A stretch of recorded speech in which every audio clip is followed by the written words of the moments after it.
Hey guys, hope you're all doing well. Now for today's video, I wanted to talk about the Ceratosaurus from Camp Cretaceous. Recently, the newest trailer for the show has confirmed that this dinosaur will be showing up in Season 2, so I wanted to do a quick comparison with the creature and the first time that we got to see the animal all the way back in Jurassic Park 3.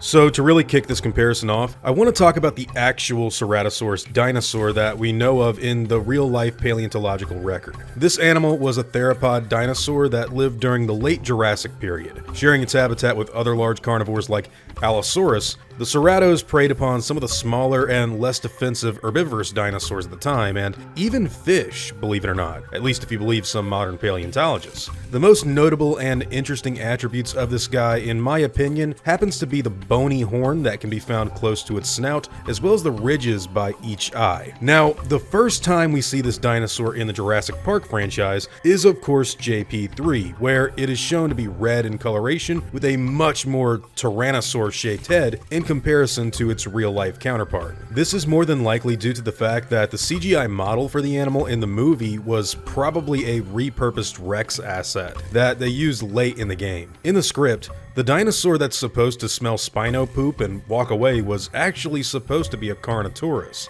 but that got changed later on. Now, when we get to Camp Cretaceous, we can already see that there has been some changes made to the animal's design at first glance. Although it's nothing major or earth-shattering, it should be noted that instead of the slight bumpy neck that we could see used in JP3, the Netflix series has opted to give this animal a little row of smaller horn-like protrusions that run down its back. The front teeth of the animal have also notably changed shape and size when compared to Jurassic Park 3. In the third movie, the Ceratosaurus kind of has this odd Dracula-esque buck teeth, and I've legitimately never paid attention to it until I saw the trailer for Camp Cretaceous. And in comparison to the new 3D model, you can tell that there's a clear difference here. The dinosaur from Camp Cretaceous seems to share a little more of its look with that of the redesigned animal from the Jurassic World Evolution video game, although it's definitely not an exact replica, whereas the JP3 version looks something of an amalgamation of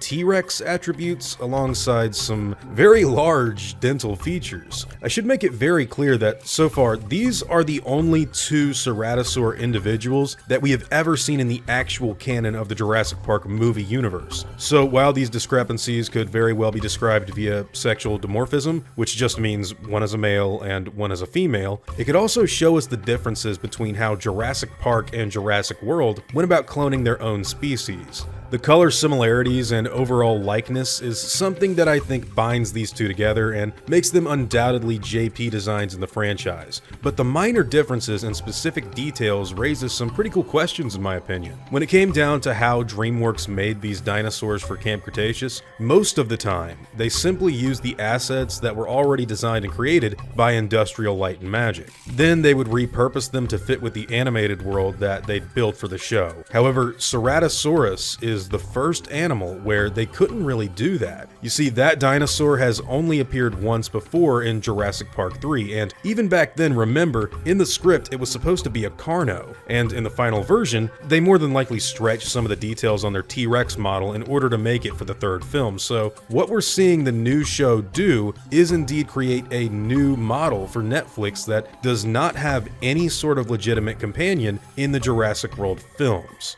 So far anyways, who knows? With it showing up here in Camp Cretaceous, maybe this means Colin Trevorrow's newest film, Jurassic World Dominion, could include one in live action come 2022, but for now, it looks like the version we see in the show is going to be the main one that we have to look at for the time being.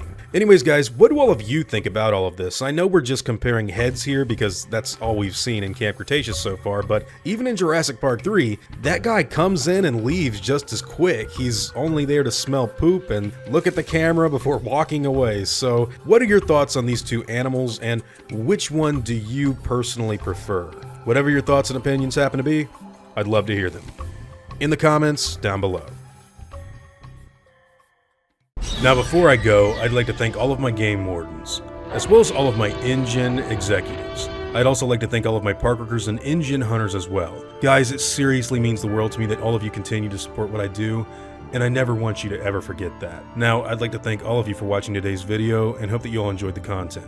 If you feel like I deserve it, I'd appreciate the like and hope that you'll consider subscribing if you're interested in hearing from me again. I'll see you all in the next video, guys, and as always, take it easy.